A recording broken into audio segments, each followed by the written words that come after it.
Hi everyone, in this video I'm going to be going over some of the new features that you're going to find in the 3.9 update.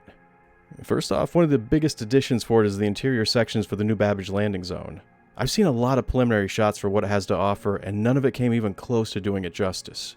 You have to experience it for yourself to appreciate just how much work has gone into it. The city itself is already one of the best landing zones that they built.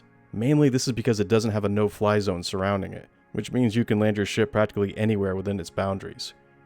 New Babich's interior sections can be broken down into three main areas.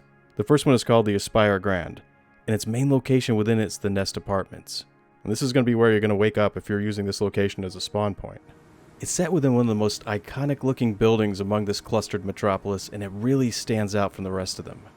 The apartments' interiors are very similar looking to a lot of the ones that you'd find in the other landing zones, but the biggest difference between them is that these apartments have been completely integrated into the surrounding area. This means that even the habs come with a window that gives a clear view out into the city that surrounds it, so you could see a ship come right up to your apartment window, and everything that you're staring at is actually there in the gaming world. Other landing zones have the same thing going on from their interior locations, but it's nowhere near on the same level and scope that you're going to find in New Babich. The Nest Apartments lobby has an extravagant look that matches the building's exterior rather nicely. And just outside of it's an art gallery, the entrance to the Brentworth Care Center, a communal sitting area, bathrooms, and the entrance to where you'll be taking one of the trams to either the Starport or the Commons. This next area ended up being a lot bigger than I was originally led on to believe that it was going to be. It consists of three large sections, the first of which is called the Commons, which further connects to the factory line and the Promenade.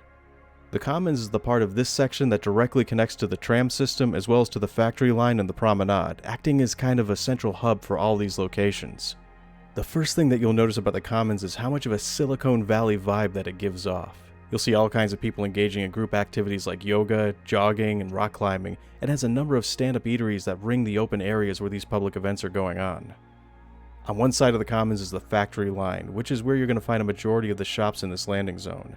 They sell everything from handheld weapons to mining tools, consumables, components, and of course they have more of the fast food style restaurants that can be found everywhere dotted amongst the other shops. Every time I went back to this location I ended up seeing something new that I'd missed during my previous visit. The whole area is well labeled, but it's still easy to get overwhelmed by all the things that you can find within it. There's also plenty of room that's been set aside for further expansion and more sections to be added in as the game progresses, so as big as the factory line is, it's going to get even bigger. On the other side of the Commons is the Promenade, which is where the social life scene is. During the daytime it has more of a laid-back feeling to it. The centerpiece for the Promenade is Wally's, which is an open bar that sits at the heart of this area. The periphery of the dome is lined with upper-scale restaurants, which are a welcome contrast to the fast food joints that you'll find in the other sections. And there's plenty of open-air tables where you can sit and casually nibble at your food and sip your drinks. At night the mood starts to pick up as the place takes on an entirely different feel, and as soon as the sun goes down a cloud of fog is blasted across the dance floor and lasers start to lighten the dome up. The music gets cranked and the people start dancing to the beat till the sun comes back up again. Across the frozen lake is the new Babich Interstellar spaceport, and this is where you'll go if you want to call a ship or spawn a ground vehicle. The spaceport's interior is one large open area that's broken up into two tiers. On the lower tier is where you'll find a large hologram of the Microtech logo that's rotating in the air.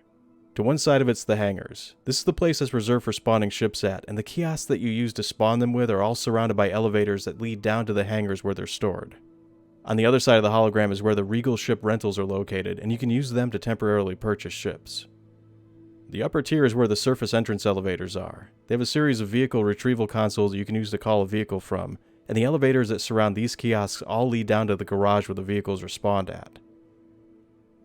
Next to it is a place where you're going to be able to take commercial flights to another location, and it has an additional area that's been closed off for now so that they can use it to expand out the size of the spaceport later on. Another huge plus to Microtech is that it now has locations that you can quantum travel down to that are pocketed all along its surface. It has outposts, research centers, derelict ships, and caves for you to explore. In addition to the landing zone's interiors and new points of interest, Microtech also now has 3 moons that you can use to visit, explore, and run missions at. Another feature for 3.9 is the newly enacted prison system. I couldn't resist a trip to the big house just to see what it was like, so I decided to go on a rampage. Afterwards, sure enough, I woke up in the Kleischer automated prison. A level 3 crime stat landed me in jail for a stint that lasted a little over an hour, but if you don't want to wait it out, you can head over to the work mines and collect ore to reduce your sentence. I only had to collect 2 ore nodes to gain enough merit to earn my freedom, so it isn't too harsh of a penalty, but at the same time it's enough of a deterrent to make me not want to go back. Of course, if you don't want to do any of these things, you can always try and break out. But once you're outside, you're still going to have your crime stat, and you're only going to have minutes before you boil to death in the harsh Aberdeen hellscape. This scenario has already created a new career path for unlawful citizens who have made it their business to go out and transport escaped prisoners off-site. It's also created a cast of lawful citizens who are already starting to go on raids into prisons, killing the prisoners and collecting the bounties on them. There's a lot of aspects of the prison system that still needs to be worked on, but this is the first step in making it happen, and it's going to be a necessary part in the crime and punishment gameplay loop. It does create some problems, but in the long run, it's going to end up fixing so many more. 3.9 introduces a lot of new gameplay features, the first of which is the newly revamped Smart HUD and Actor Status system. It displays the player's temperature, health, oxygen, and nutrition levels. This information only appears when one of these attributes is somehow being affected, otherwise it disappears from the screen. This feature is also tied in with the food mechanic where players have to start eating and drinking, which can add a lot to gameplay as long as it's not overdone. And I feel like this aspect of the game is going to be greatly toned down from what was described as being in the player status system AMA, to be more like what Chris Roberts had originally described it as being. Temperature is also now a thing that you're going to have to contend with, which goes hand in hand with the new Novico Expo armor, which is also going to be available in the 3.9 update.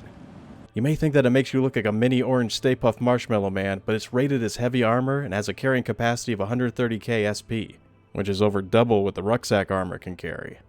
Plus it can handle weather conditions as low as negative 225 degrees Celsius.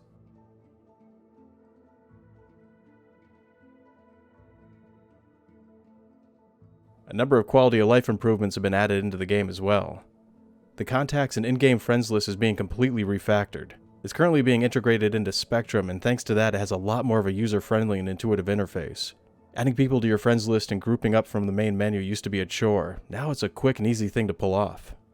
The personal interaction system that's been added in is kind of an inventory wheel that's accessible by holding F and pressing the right mouse button. Once it comes up, you can quickly access player actions, emotes, and reconfigure key bindings. You can use the left mouse button to select something and the right mouse button to back out of the menu. I found it to be incredibly intuitive and easy to use. The weapons item interaction is another welcome change. To use it, just have a look at your weapon and click on the custom option from the menu to bring this view up. This method is way more visually appealing and satisfying than it was to use the Mobi-Glass to switch between weapon components.